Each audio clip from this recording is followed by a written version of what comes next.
Hello and welcome to the Dire Gentleman channel. My name is Gus Zagarella. And I'm Henry Galley, and today we are here with our writing hats on to deliver a slightly less structured and more topical little video about something that caught our eye on Twitter and we thought was worth delivering our 2 cents on. If you've clicked on this, you are very probably familiar with the works of Brandon Sanderson, even if you haven't read any of them. We were planning to, at some point, cover Brandon Sanderson, at least his laws of magic, because, they relate to hard magic systems.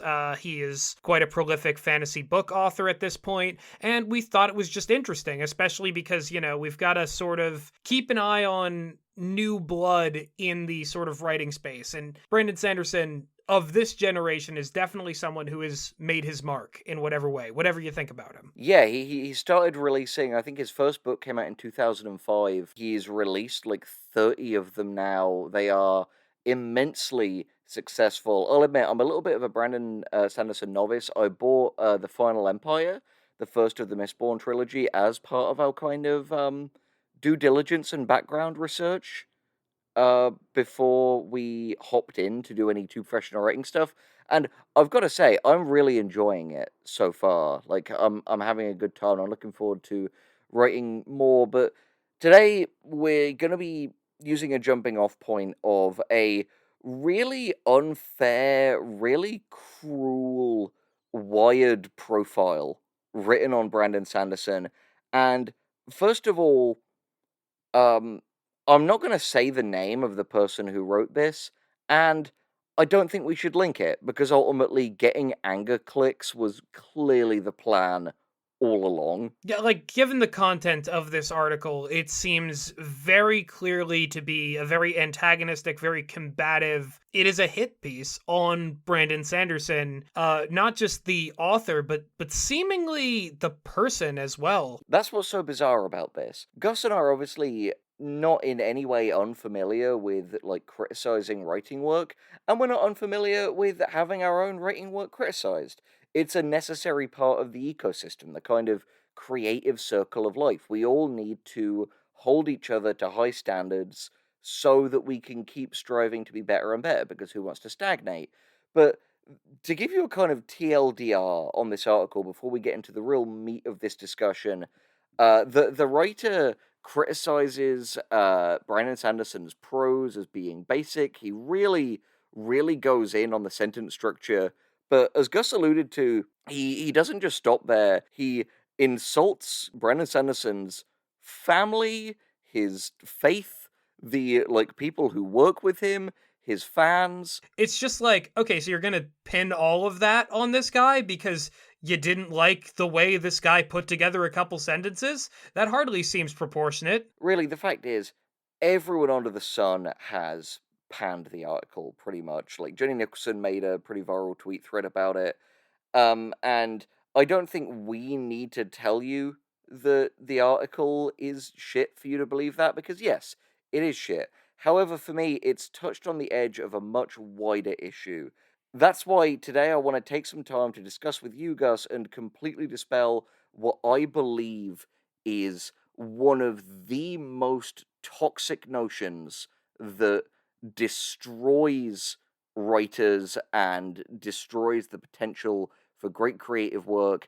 The idea that to be a person who makes interesting, out there, wild writing, you need to be every bit as zany or as tortured as your characters. The article does really lean into this idea that, like, oh, well, a fantasy author should be equally strange and eccentric, and it does tread into some very unusual and toxic territory, I might say. There is such a pervasive idea in, I think, writing communities, especially communities of more amateur writers. I want to say, for the record, I don't say amateur in a derogatory sense. I'd describe Gus and I as like intermediate writers. We've been doing it for a while. It's our day job. We still have a lot to learn. Also, just so we're being clear on definitions, amateur does just mean somebody who does it, but not for any kind of pay. People make the mistake of assuming that when we refer to ourselves as professional writers, we're talking about the quality of our writing. That's up for you to decide. E.L. James of 50 Shades of Grey is a professional writer. Michael Bay for like Transformers and Bad Boys and whatever is a professional writer. Writing, it's something that it is totally fine if you just want to do it for fun. There's a lot of people who never want to get paid for writing who are writing a lot better than people who are being paid for it right now. Oh yeah, no, I guarantee there is somebody out there right now who's probably like 19 and they're exclusively writing fan fictions, and their narratives, their stories, the way that they like describe their worlds, the way that they plot out their dramas probably write circles around me and Henry. Like that person definitely exists. I mean, a lot of those people exist. No one ever benefits from this idea of assuming that they're at the top of the ladder, especially when it comes to developing a skill. And I think getting back to what you were saying in regards to, Brandon Sanderson being sort of like attacked on very personal grounds that have nothing to do with his writing for some perceived way that a writer must conduct themselves or behave. It's incredibly strange and reductive, and it gets into the territory of romanticizing the sort of mad artist. Yeah, which is something that we've discussed a great deal, especially in our work about the often very flawed writing advice of Chuck Wendig, which, if you're watching this video, you've probably already seen.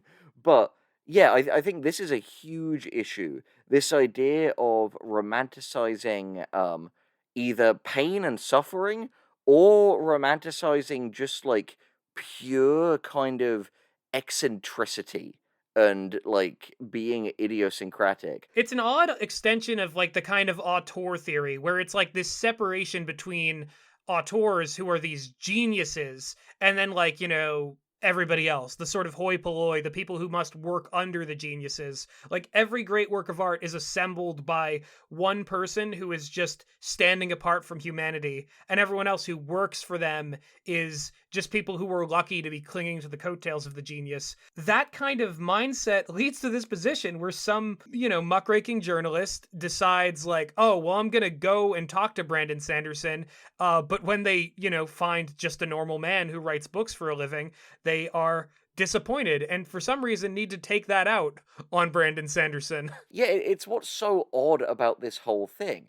Because at the end of the day, if we're talking about successful writers, someone with the amount of books sold and the amount of books written as Brandon Sanderson, like, those are some of the kind of greatest and like hardest to defy metrics of success out there, which again is not to speak to the quality of his work, because frankly, while I enjoy what I've read so far, I really haven't read enough to make a determination. And for my purposes, like the most experience that I personally have with Brandon Sanderson is just reviewing and watching some of his lectures. But at no point in those lectures was I interested in where is the dark kernel where this comes from. Like what is the thing that compels him to create such stories? I simply assumed that he was interested enough in the subject and enjoyed writing, and that's all I really needed.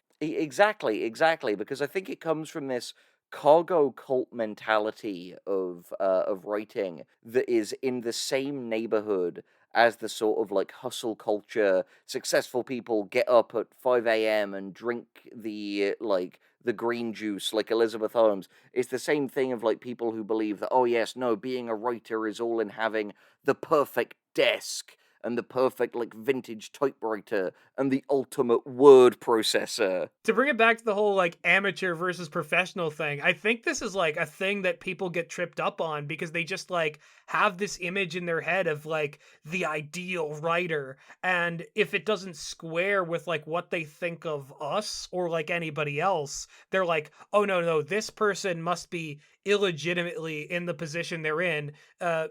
Aside from the fact that like, would you say that to the subway person who maybe got your order wrong once, or you thought they got their order wrong? Would you say that to like, the truck driver who like, Got in late with his delivery. exactly, like nobody really belongs anywhere. Like there is no like platonic ideal of the writer that like we stole a slot from somebody else who was like born to do this. Like it's just something that ended up happening because that was our experience. It was a thing we liked to do and we were lucky enough to have it be our living. It doesn't need to be any more high-minded than that. And to go searching for these ideas, just it is constantly trying to hold real people to imaginary standards that are just as fictitious as the fantasy worlds that these writers create. Precisely, and I think two other really interesting examples of this are one person that we discuss a great deal on this channel, Stephen King. Again, regardless of what you personally feel about the quality of his writing, he is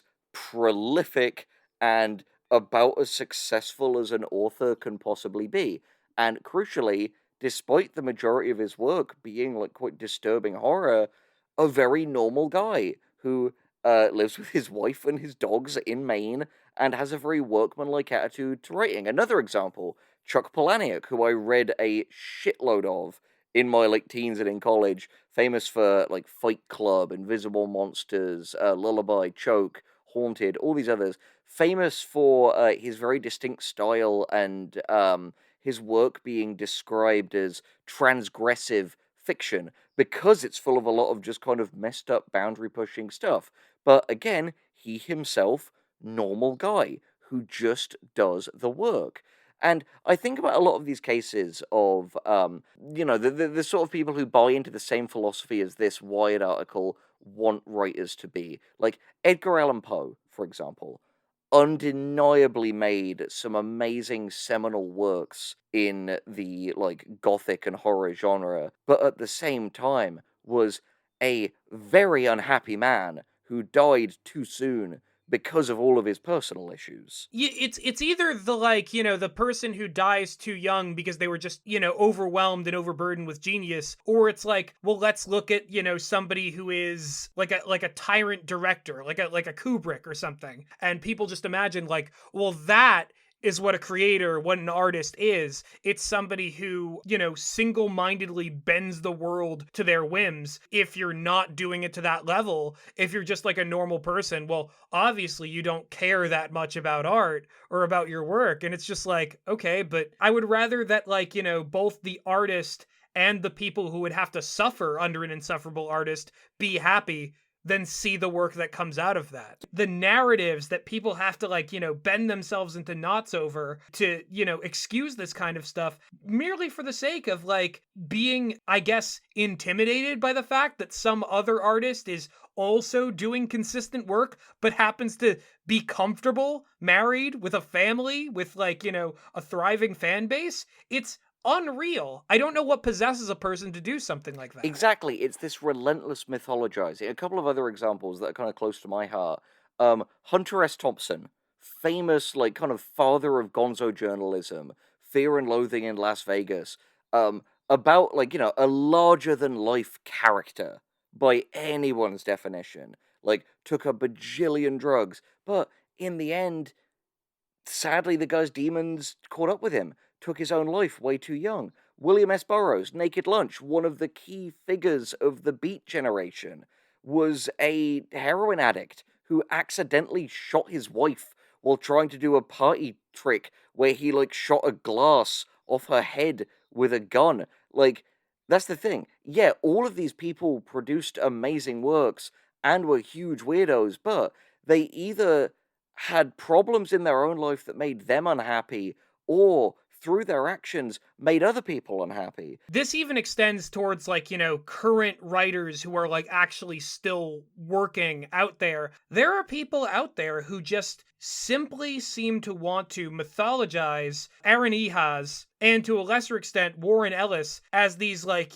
insurmountably genius people who were like crucial in getting these stories to function. Even if that were true, let's say that they did some good work in the past. That doesn't change the fact that Aaron Ehas appears to be a nightmare to work with, and the less we say about Warren Ellis and what he's done to the people he's worked with, the better. You can enjoy what they clearly have, but like don't pretend that like, nobody else contributed to that work, and don't pretend that like you should still think that they're like good people and worthy of your admiration. You probably shouldn't be supporting them. And I know that's going to turn a lot of people off because like, oh, you want the next Airbender or you want the next like Castlevania. Someone else will write it. We just hold out hope that that person is as normal as some of these normal writers because they weren't fed all these lies about like, oh, well, you're a god, you're an auteur, you can do whatever you want. Exactly. And that's the thing. I think at the end of the day, we need to move away from